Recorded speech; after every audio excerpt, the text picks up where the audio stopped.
You are entering a dimension of sound. You carefully come in through the threshold with wonder, yet skepticism. You see the faint shape of an outline of a robot arm petting a cat. You faintly hear the haunting sounds of a man playing a tambourine. The sound augments into two men playing with a soundboard. You're listening to Canary Cry News Talk. Stay a while and listen. And now, where Nephilim news meets biblical views, you'll find broken memes and shattered dreams. Give it up for Basil and Guns. Hey everybody, welcome to Canary Cry News Talk. It is February 26th, 2020, and this week, Mighty Corona and Fried Locust. My name is Gons.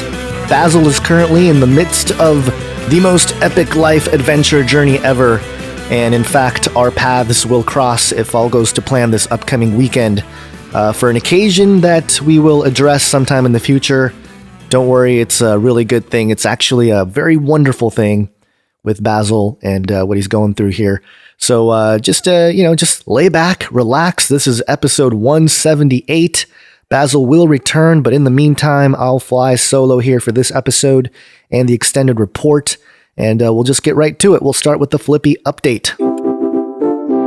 Flippy update. Do you want fries with that? And if you are a new listener, Flippy is the name of the colloquial robot arm that Basil so eloquently always puts it, is taking over our jobs and flirting with our spouses. What else does it do? You listeners know. You guys that have been around know what the whole tagline is. But this is the Flippy arms getting more senses. We've tracked these types of robots over the months and years of just development. And here's another example by Wired.com. This clever robotic finger feels with light. Interesting. Robots already have us beat in some ways. They're stronger, more consistent, and they never demand a lunch break. But when it comes to the senses, machines still struggle mightily. They can't smell particularly well or taste, though researchers are making progress on robotic tongues. Ugh. And actually, I think we've reported on robot arms that actually smell as well, maybe as recently as a couple weeks ago. But moving forward here, or feel with their robotic grips. And that's a serious consideration if we don't want them crushing our dishes or skulls. Yeah, thank you, Wired.com, for stating the obvious. We don't want these robots crushing skulls, but also not our dishes either.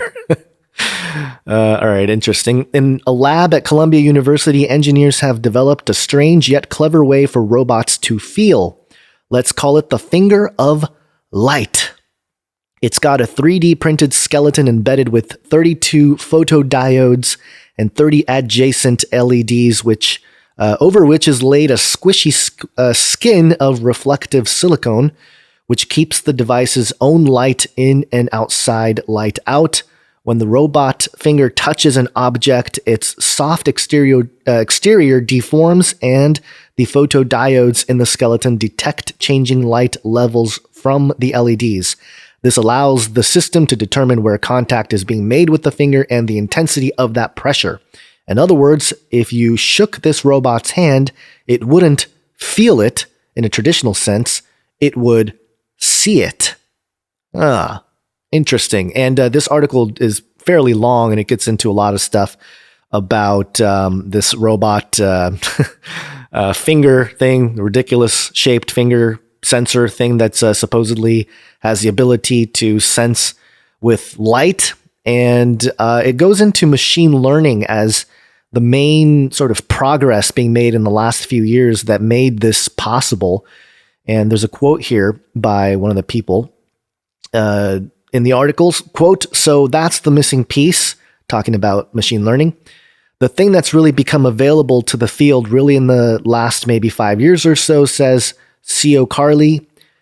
"We now have the machine learning methods that we can add on top of these many, many optical signals so that we can decipher the information that's in there. which is interesting. So basically they were talking about how beforehand we can create these sensors in fingers or whatever and have them collect data, really just take down the data, but there was no way to sort the data and understand the data and translate that data into something that is, understandable, that is categorized and can be manipulated, understood, whatever it is.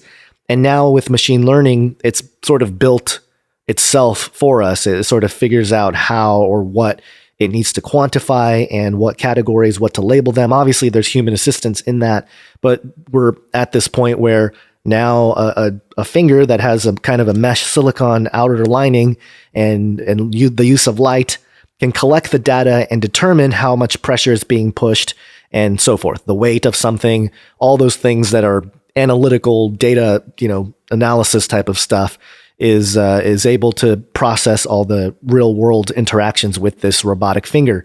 So progress being made. Flippy, this isn't exactly Flippy, but the assumption is that once these types of things become more readily available and easier to, attach onto robot arms, whatever becomes the industry standard, so to speak, that sort of thing will become normal. Maybe all future flippy robot arm hands have these light fingers that can sense the weight and pressure of its surroundings so that it doesn't crush our skulls and, of course, our dishes. We don't want it to squish our dishes.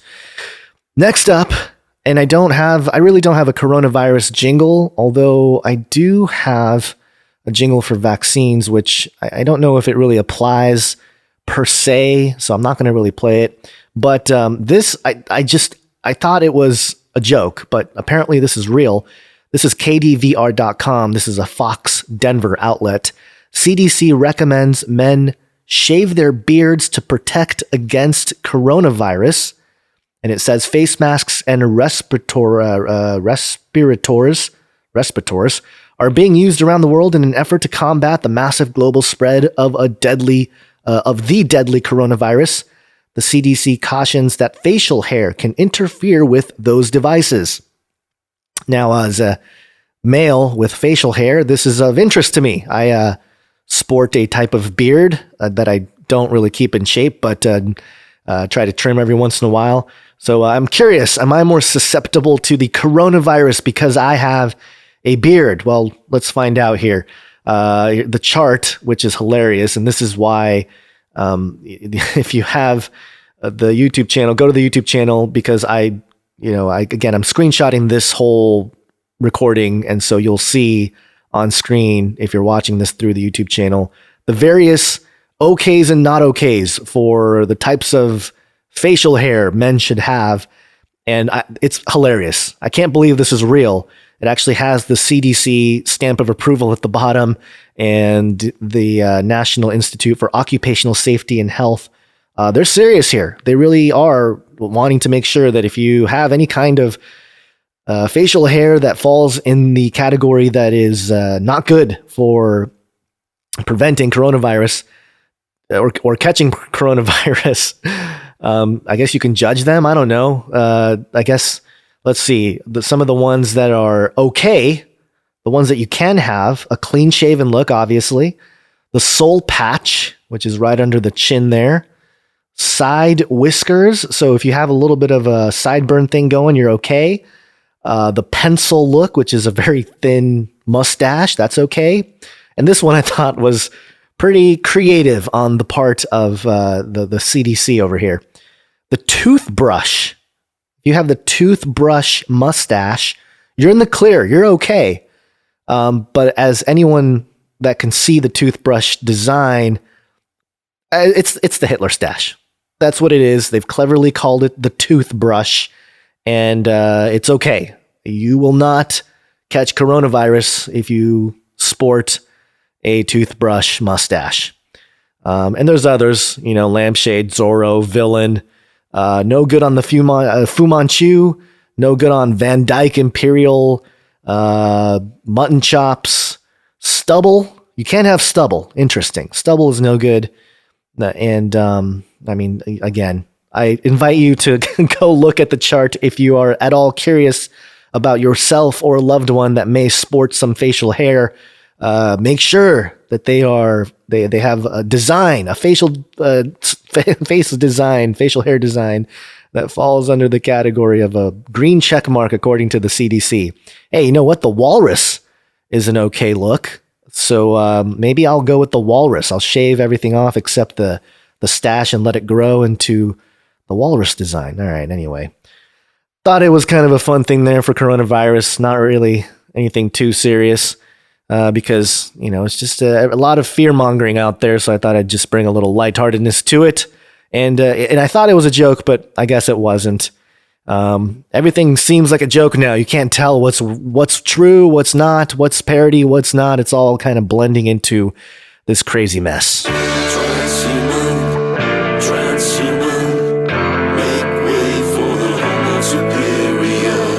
TulsaWorld.com. Meet President Trump's Republican competition on Tuesday's primary ballot in Oklahoma. On Tuesday, March 3rd, Oklahoma voters will have their choice of 14 Democrat and 6 Republican candidates for president on the primary ballots. Here's a look at the 5 Republicans who are going up against President Trump. And right there, number 1, Zoltan, President 2020, Upgrading America.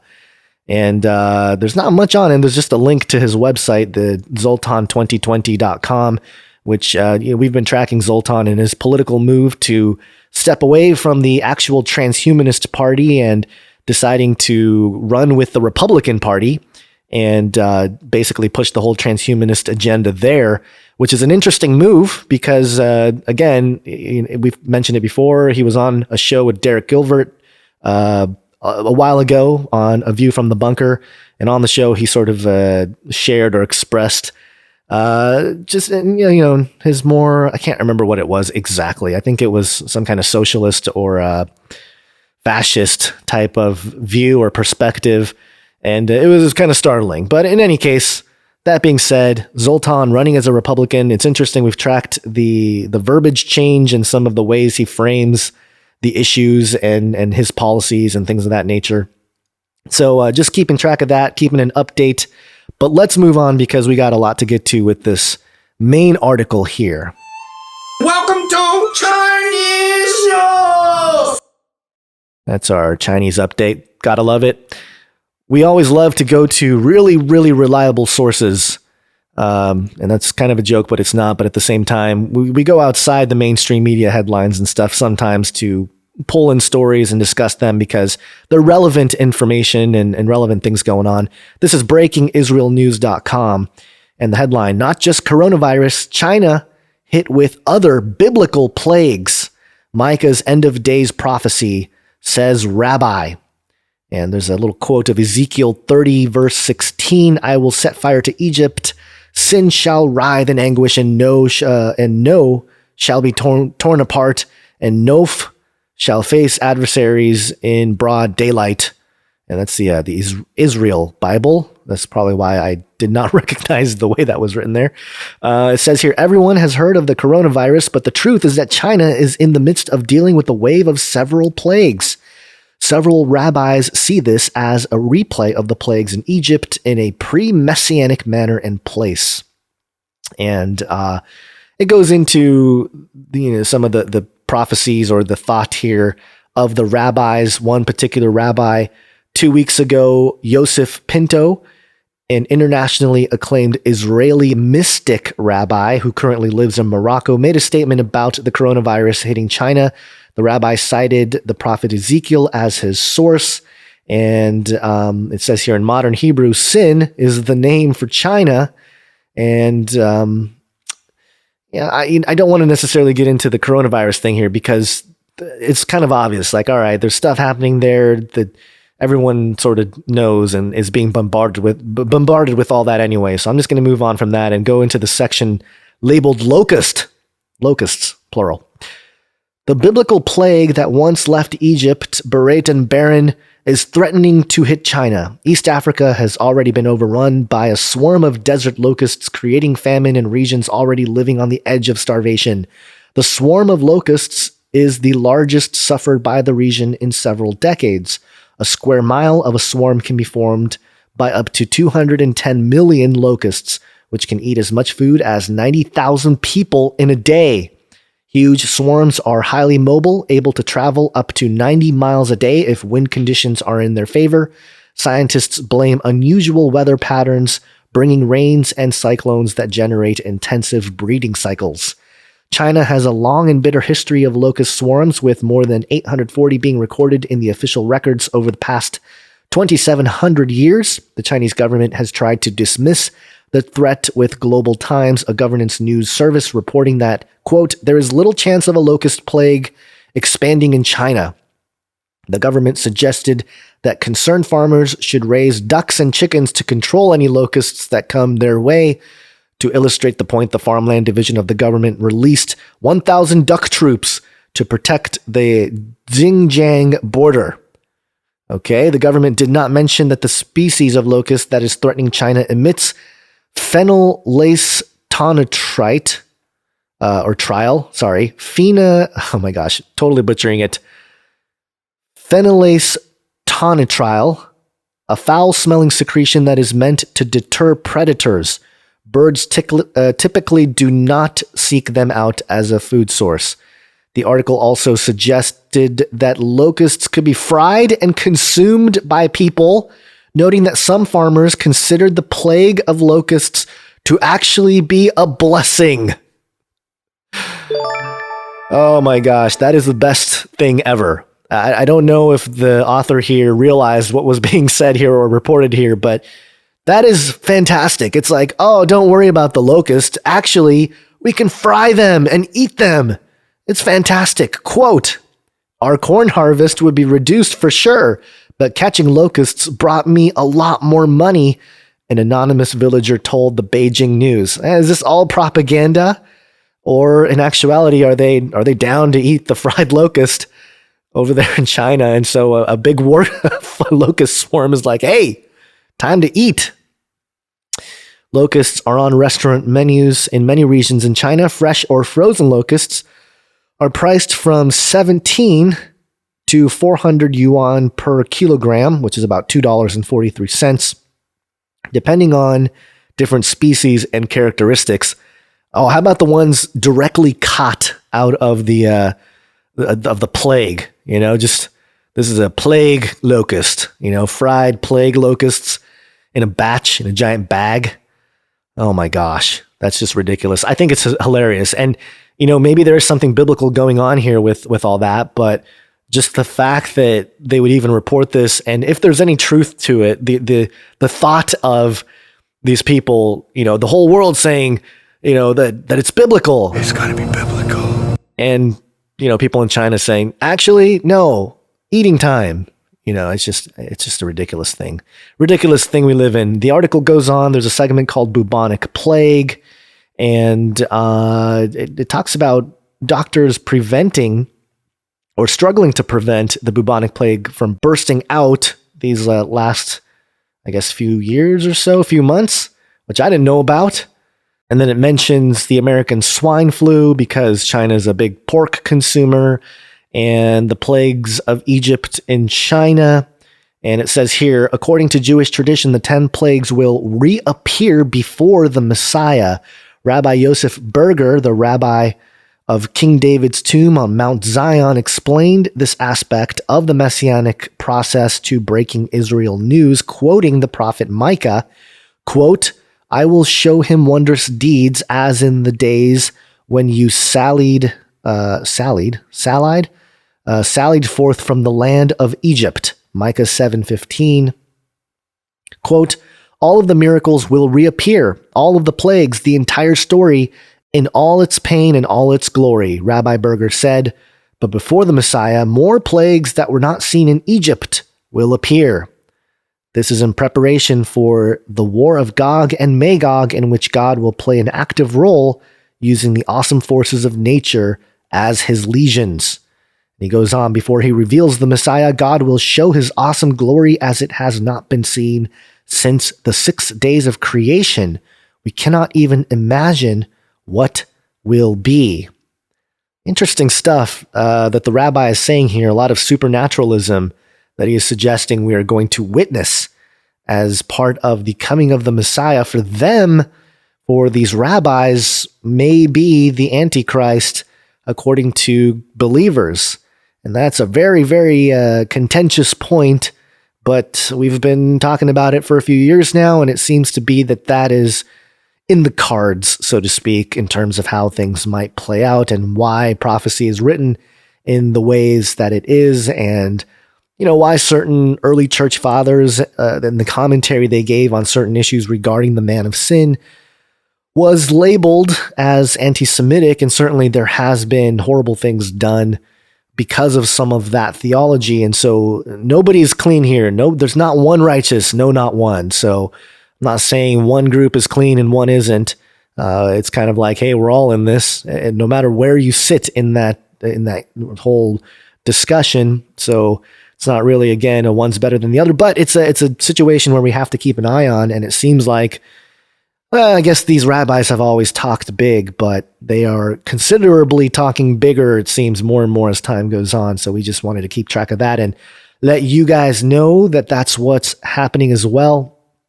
And this next story I wanted to mention, it's kind of a Nephilim update. So let me just play the jingle for the Nephilim update, and then we will move on from there. Nephilim update, Nephilim update, Nephilim update. So this is a story by Oculus.com. Actually, you know what? There's a different story. Bloomberg. Bloomberg is the one that it's my gateway into all the other links that I found. But this is a story that says Facebook is buying another virtual reality game studio. And it says Facebook Inc. said it has acquired development studio Sanzaru Games to join the Oculus Gaming Group inside its virtual reality division. Sanzaru, which Zaru, like Saru, is means monkey in Japanese. So Sanzaru, maybe 3 monkeys. Interesting. Has produced a number of games, including from the Sonic the Hedgehog and Marvel Studios franchises, according to its website. The studio's most popular VR game, Asgard's Wrath, was highly reviewed at the time of its release in October and was included in several Games of the Year lists.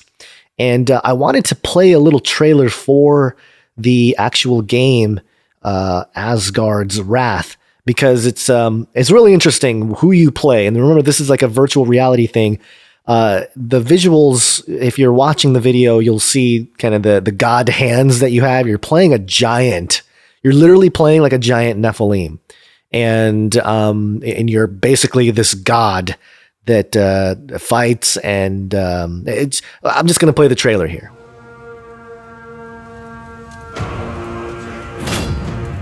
Mine is no ordinary forge. And this is no ordinary steel. Some artwork forming on the swords. You may be a god, but to become legend, you must do battle as mortal heroes. A spellcaster who wields arcane powers. So some magic there. A rogue, fearless in the face of danger. A warrior, fueled by vengeance. The female character there. It's a pretty gruesome game. Call upon your immortal power to transform beasts into companions. For none can survive this path alone.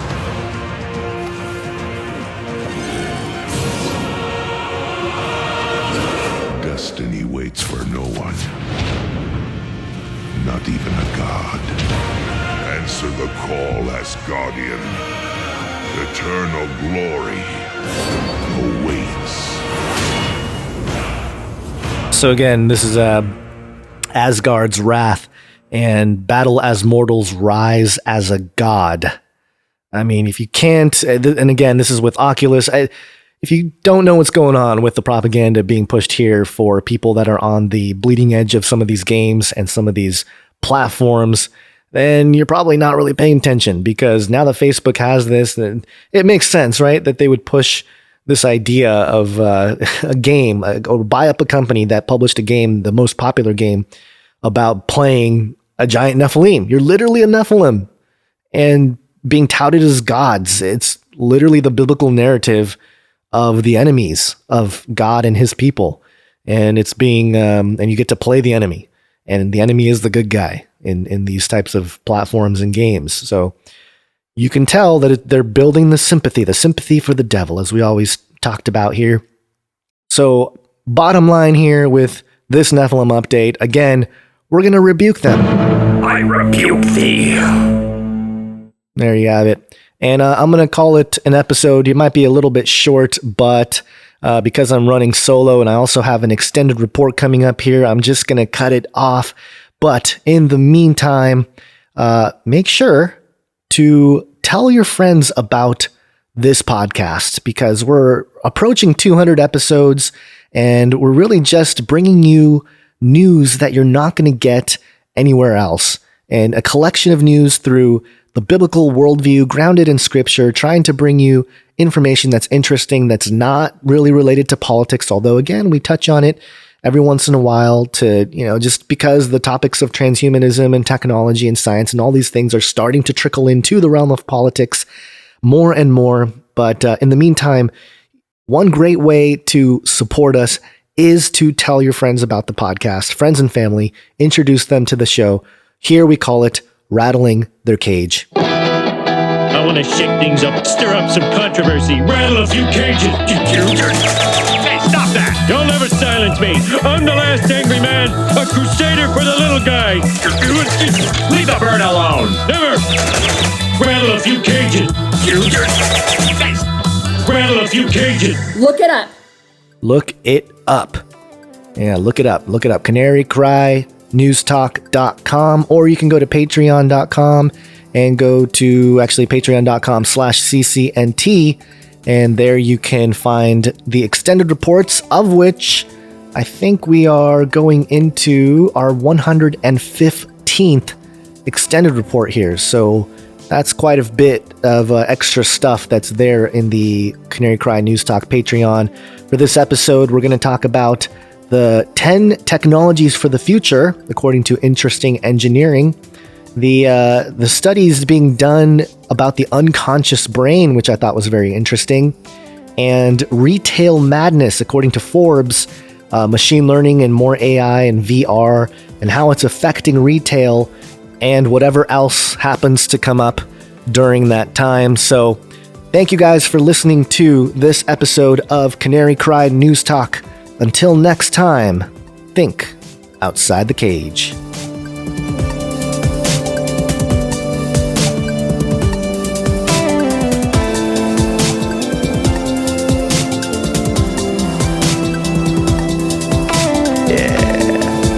Where are the aliens?